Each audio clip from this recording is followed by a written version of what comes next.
Hey skiers, I'm Jeff from skiessentials.com. I'm Bob. How's it going? Bob and I decided this season to start the year doing more seasonal and conditions appropriate skis for testing. Based on what we've had so far. Exactly. Yeah.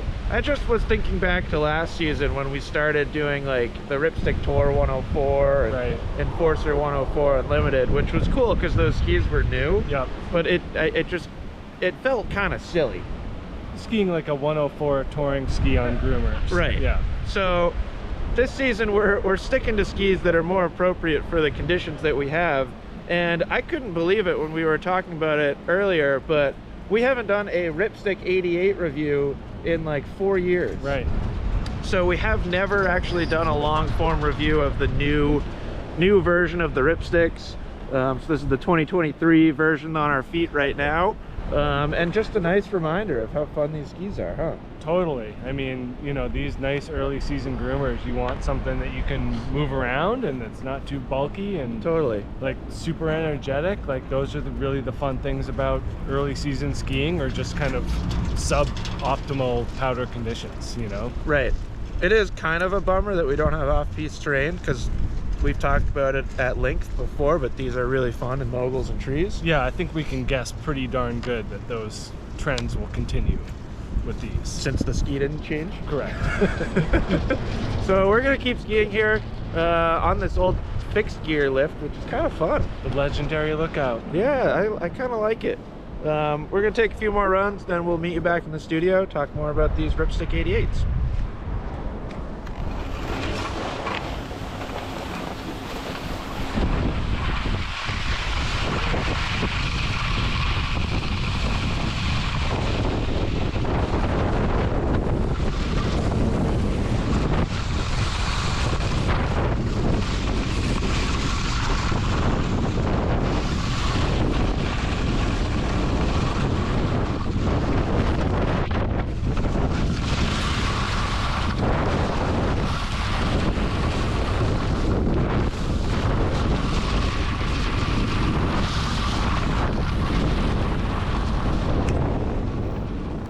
Hey skiers, here we are back in the studio and another fun review. Yeah, really cool skis that we've known, but it always is just refreshing to get back on them and kind of put it through its paces again. Totally. Yeah, I know I mentioned it in the intro, but I couldn't believe it that we haven't actually done a long form Ripstick 88 review in 4 years. Yep. Because it's turned into like, you know, I was thinking about like Enforcer 100 and how that was like the benchmark ski for a long time and came up so often in like our comparison videos or just general discussions about skis. Like so many people would compare something to an Enforcer, and like this has now entered the fold as another kind of one of those reference skis. Yeah, and for me this one's pretty cool too. Right on the heels of last week we did the Core 93. I think it's a super fun one to do back to back. Yeah, it's a really great comparison. Yeah. So we had a lot of fun. I know that we've talked about construction a lot, similar to the Core review. Bob, why don't you just do like a real quick refresher on construction? Yeah, let's do it again. You want a flat ski here? I'll take a flat ski. You can have a flat ski. Tube light wood core, so a mix of poplar, paulownia, and maple in here. The tubes are milled into the side of the ski. So, you know, they're digging a channel in, putting these carbon tubes in like under pressure, which I think is key. Yeah. I put that in my part of the written thing, is like the tubes work. 100%. I think it's unbelievable. You know, so they both run along the edge of the ski. And then kind of the new thing from when you did yours way back with Glenn Plake all those years ago, really the only difference is the addition of this carbon line technology. So they have a horizontal carbon laminate, going from pretty much the shovel down to about the mount point. And so that takes up the inside edge of the ski. You can kind of see it too. Yep. They like put a little nod to it in the graphic. Yeah. So right-left skis, it allows the Elan engineers more freedom and flexibility to put material where they want it more. Yeah. In this case, from a construction perspective, it's on the inside edge. So this is your right ski. That carbon is going to be more on that downhill side, giving you better grip. Very impressive grip, I might add. So what they're doing with the tubes and the carbon laminate really work. And we've talked about it before. The three-dimensional use of carbon, or any material for that matter, but the tubes in this one really just deliver a different level of performance. So that 360-degree three-dimensional form of those tubes really goes a long way in kind of building the character of this ski. It's drastically superior vibration damping to any just horizontal sheet of carbon. Totally. For sure. Mm-hmm. Couple other things going on in this ski, vapor tip inserts. Yeah, they got that composite material here in the front, so taking the wood out here and putting a more damping material in here. So they are soft, you know. It's I think that's important. I think that about summarizes the instructions. So I think the next important thing is, it's a really soft flex pattern. Yeah. Especially up here. And I looked it up on Sooth Ski, and these are basically half as stiff as a Core 93. That's super interesting. Based on their whatever metric they're using. Yeah. Yeah.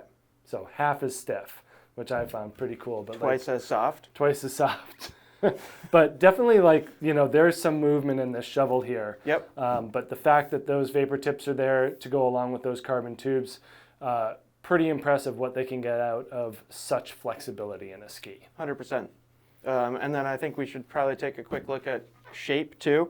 I think piggybacking off that Core 93 review, this is another relatively straightforward all-mountain shape. I will point out that you get longer rocker in this Ripstick 88 compared to that Core, and I'd say compared to maybe not most skis in this category, but certainly some. Yeah. MX88s, Brahmas, stuff like that. Those skis have more camber. Of course, we get the right and left ski, so you get more rocker along the outside edge, which I know we've had that conversation before, but we can talk more about that when we get to performance. And I kind of have some new thoughts about why I really like that. I like how they put the measurements on here. Yeah, totally. So this is where the rocker is, and this is where the camber is. Yeah. Yep. Or vice versa. I can never get it straight you got it here. Right the first time. All right, good. But yeah, that kind of shows, and it's not like a twisting. I think a lot of people think about it like they're twisting the ski. Yes. But it's more of an angulation. Right. They're like angling the construction of the ski in order to put more edge control over the inside edge and more rocker on the outside. It is hard not to picture it as twisting. Yeah. But yes. Yeah. And then we get considerable amount of tail rocker back here too, so kind of the same story as tip rocker. It's kind of right in the middle of the road in terms of the amount of tail rocker that you're going to see in 88 to 92 underfoot all mountain skis. So that's why to me it's pretty straightforward all mountain shape, but works really, really well. Very, very lightweight. We don't have the scale up here, but sub 1800. Yeah, it's like 1600, I think. Pretty darn light. Yeah. One of the lightest in its category for sure. Yep. Which, that it's on paper it puts it in a similar category as that Core 93, but they feel quite a bit different. They sure do. So you want to start with your experience on them, Bob? Yeah. I always like it when I get on the bigger size. Yeah, we got the 188 for you. In this ski. Very excited. Yeah, the 180, and we found that these measure a little short, about 1.5 centimeters short. Yep. So this one skis more like a 165, 185. I was going to say, that doesn't make any sense. 186.5. Math is hard. So it's just a little challenging for me to feel the full spectrum of performance on the 180. Well, I thought it was really telling, not to cut you off there, when we were kind of planning this review, and I think it was when we met at the mountain and I had the 188 for you, you said that you would have refused to ski it in the 180, which I thought was really interesting, and I think that's an important thing to bring up, considering this is a review and we're talking about experience on it. There are a lot of skis that you personally would be just fine skiing in a 180. Right. You did it. I did it today. Exactly. Yeah. So it's interesting to me, and I think it's very telling to how the ski feels. Yeah, it's definitely that flex. I need just a little bit more in that shovel for my size. But yeah, really interesting how this thing hooks up, and once you get it on edge, it really likes those high edge angles. really does. Makes the carbon come alive. Yeah. Like that's the biggest thing. Yeah. And I could say the same thing about the core. This though, you're able to bend it a lot easier. That's why, for me at least, it's easier to get a high edge angle. Yeah. A big reason. Yeah. And I ended up really liking the longer turns of these a little bit more than with the Core 93. Short turns, I kind of feel like this thing really loves to just make that really nice clean cut into the snow. A lot of that has to do with that Amphibio rocker profile. I don't know if you had a similar experience, but you can tell that the inside hooks in and the outside is not catchy. So it's like a super smooth transition between turns, really easy to make, like not like short skidded turns. Like I like doing that on the Core more, but I like making short S-shaped turns on this. Rounder. Yeah, like short to medium. Yeah. I think that that's a highlight here, as well as the long. This does have a longer turn radius. I had a hard time reading this number the other day, 18.9, so almost 19 meters. Yeah, and I've got the 180 here, which is a 17-meter radius, which maybe explains some of our different reactions to this ski. Right. I don't know. But interesting, we got really good early season conditions, as in like typical Northeast. Firm. Yep. Ice underneath, some chunky stuff up top. Yep. Very fast. You would expect, or at least I expect, lighter, more flexible skis like this to have trouble with that. Not so much the case with the Ripstick. Yeah, it's pretty impressive. Like very, very stable.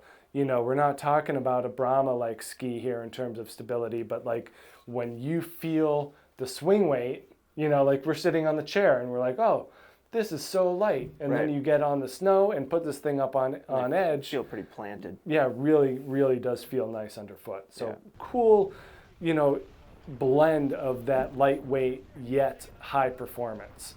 It's almost a little bit sharper of a turn because you can bend it than the Core. You definitely Certainly have to can be. Yeah. Yeah, you gotta, you do have to be a little bit deft with it, with the touch.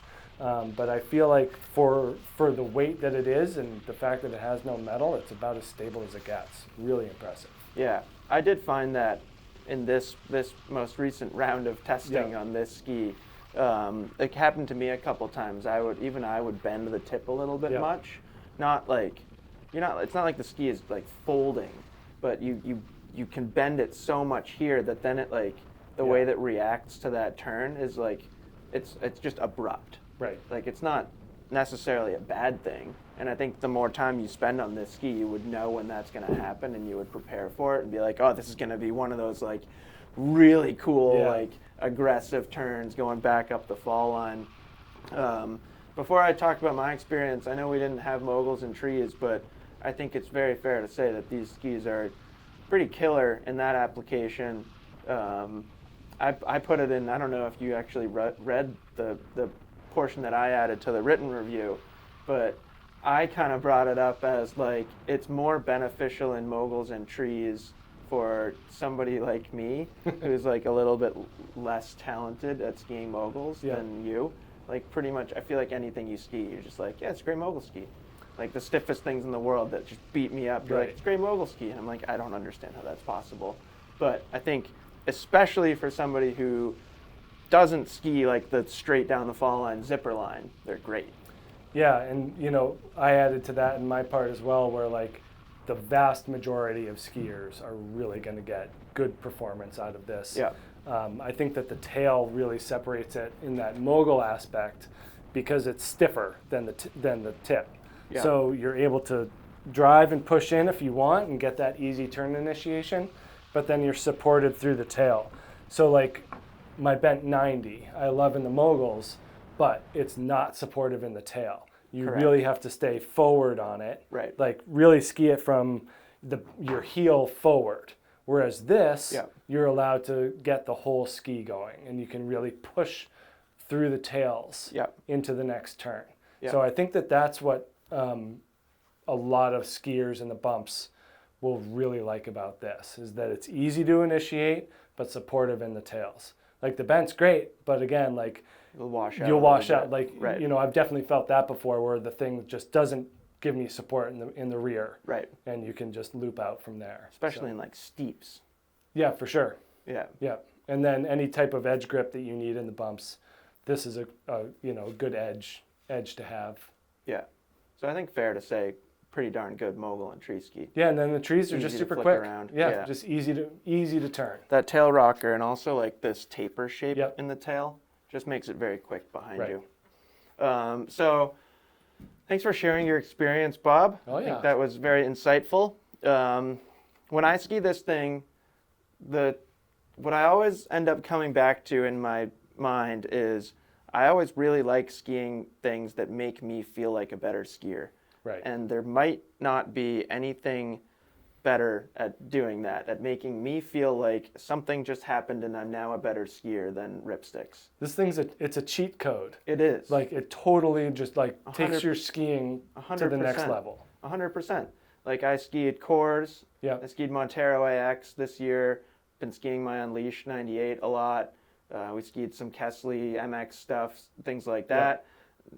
Getting on this, you're just like, oh, this is really easy. Right. And you can start being like way more dynamic Yep. with how you're carving it and like what you're asking the ski to do.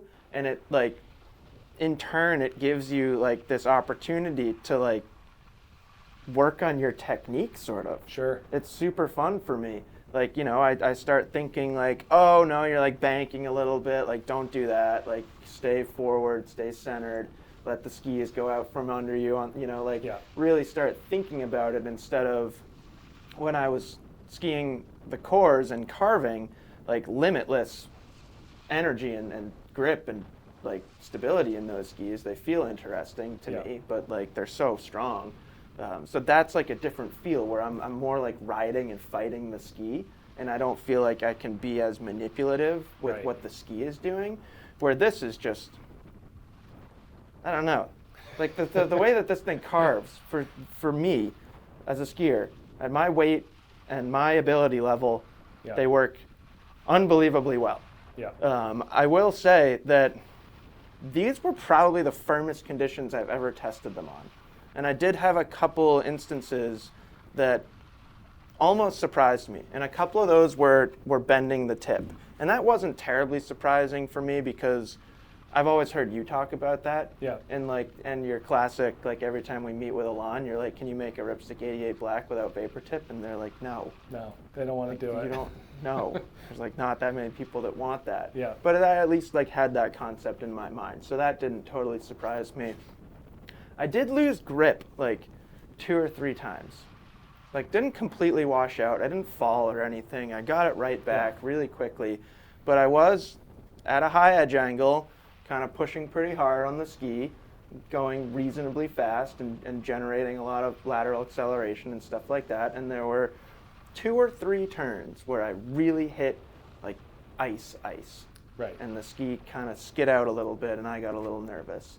And I had never felt that on a Ripstick before, which was interesting to me and made me think like, I don't think that's a like big limitation of the ski. I do think it's there and it's important to present. I was thinking like every time we ski these, the snow is awesome. Yeah. Like if you have like perfect pack powder, if you live out west, something like that, you're never going to experience that. Right. Because I've skied these skis in 96s and 106s in like perfect pack powder all the time, and there is limitless grip. Right. The ski just feels amazing. So I think because of the weight and because of the flex pattern, like don't expect it to grip like a race ski.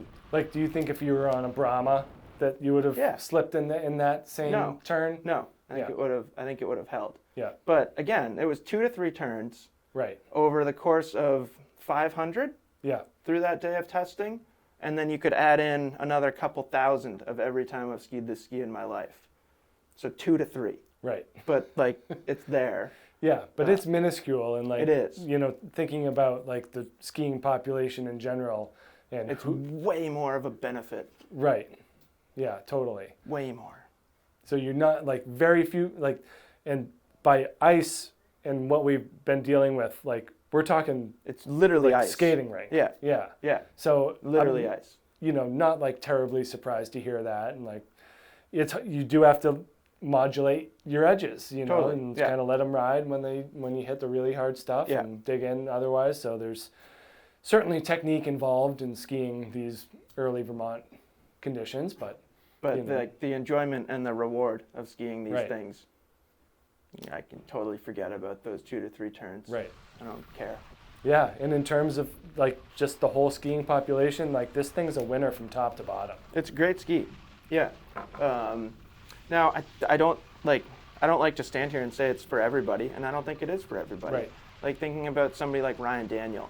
Like we've had him ski this many times, and he does just fine on it. But he doesn't look at home on it. Right. I would say most skiers your size, especially if you're like a big skier like you and like just a charger. Right. It's not for you. But there's such broad appeal and such approachability to this ski, and I think it's so good for like that intermediate to less aggressive expert, lightweight expert, even bigger expert that prefers more like slower speed techie stuff and things like that rather than just like 50, 60 miles an hour carving. Yeah. So like the range is huge. It is huge. It's and a I don't lot know of that skiers.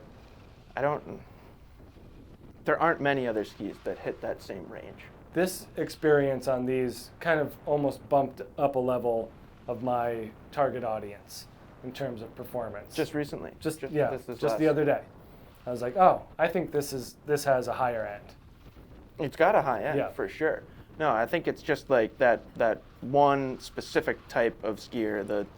I think I put it in the written review. It's not a straight lining ski.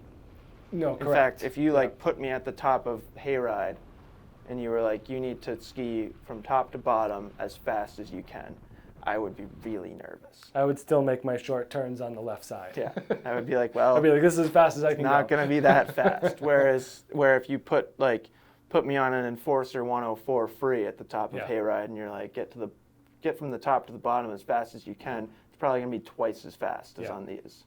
So like that's where like the skier type and limitations fall. You still can tell this is a carbon powered ski. Yes. It's definitely right. And through the lens of like Ripstick Black, like it does not feel the same way as the Ripstick Black, nor does the Ripstick Black feel like your Enforcer 104 free. Correct. There's different levels there for sure, but for the weight and every other good possible thing you could say about this, it has very good stability at speed. Yeah, it's pretty darn impressive. Yeah. Very different than Coors. Yeah, totally different. Like it was very interesting, like kind of having this in the core in the back of my truck in the same time. It's like, they're very similar in terms of like where it fits in the catalog. 100%. But the feel on the feet and the experience is pretty different for them being that close in the catalog. Yeah. Which I found pretty humorous. Yeah. No, it's interesting. You feel like there's anything we missed? There's always when I feel like I wish we were live. Yeah, someone's like, "Hey, what like about anything this? You guys want to ask?"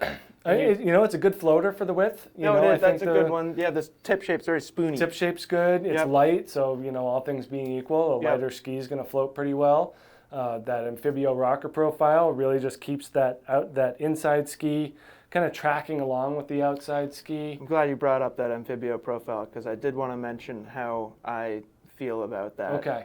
A big thing for me in my skiing these days is like improving my carving technique. Yep. Or like valuing my carving technique, which like if you go back 10 years, I didn't care much about that at all. You carve in the park? I cared about like, how my carve off the takeoff looked doing like a dub 10 or something. Like I didn't really care about like what my body position and like edge angles looked like. I find like it's really easy, and I don't know if it's just the confidence that these skis give me or if it is that Amphibio profile, the way I can match edge angle and roll my inside foot. Yeah. And that's something that I try to think about as a skier, especially on like ski bum race days and stuff. I'll watch Ryan and Zach ski and I'm like, God, that inside foot thing. Like what do they... And the knee too, the whole thing just goes that way. Like points them where they're going to go. I'm like, I don't think my femur bends that way. And in my defense, my femur is made of metal. Right. So maybe it doesn't bend that way. But that's the thing I wanted to bring up is that that Amphibio profile, it just gives me, it feels more intuitive, kind of rolling your inside foot and getting it to match the edge angle of your outside foot. Yeah, and I think that also, like, when we talk about these construction techniques, the shaping things, like, you'll find yourself out there on the hill being like, I don't know what it is about this ski, but it does this really well. And like, it's the tubes, it's the Amphibio. Like, there are answers to those questions. Yeah, it's when pretty well thought out ski. Like, I don't know why this ski is so stable. Well, it has a ton of metal in it. You know, like, those answers are there. Right. So like with Ripstick, it's tubes and Amphibio. Like, those are like the two things that I found that really separate this ski from a performance standpoint. Yep. Really cool. So yeah, this was super fun. Hopefully you guys enjoyed it. Again, like, just really enjoyable for Bob and I to stick to more conditions appropriate skis to kind of start the review season, because last year it at times felt kind of silly just skidding around on pseudo powder skis. Touring skis. Right. So we're going to kind of work a few more in. QSD 92, pretty excited to do that one. Yep. Super Shape Rally. I love the rally. Be our first ever Super Shape review. I think people will be psyched about that. Let us know. You know, we've got, like, we'll probably be switching to more 2024 focused reviews in, I don't want to give anything away, in like a month. So if there's anything that you want to see us review, kind of current 2023 models before we make that switch, and not to say that we can't circle back to some after that, but let us know in the comments if there's another. And we're actually about to get some snow, so they don't necessarily have to be narrow skis. Fingers crossed. Yeah, maybe we'll get some pack powder as well. Is that real wood? Yeah, that's pallet wood. That counts. Anyways, let us know if you have any questions about these Ripstick 88s. Let us know if there's any certain ski you want us to review, and we'll see you out there on the slopes. Bye.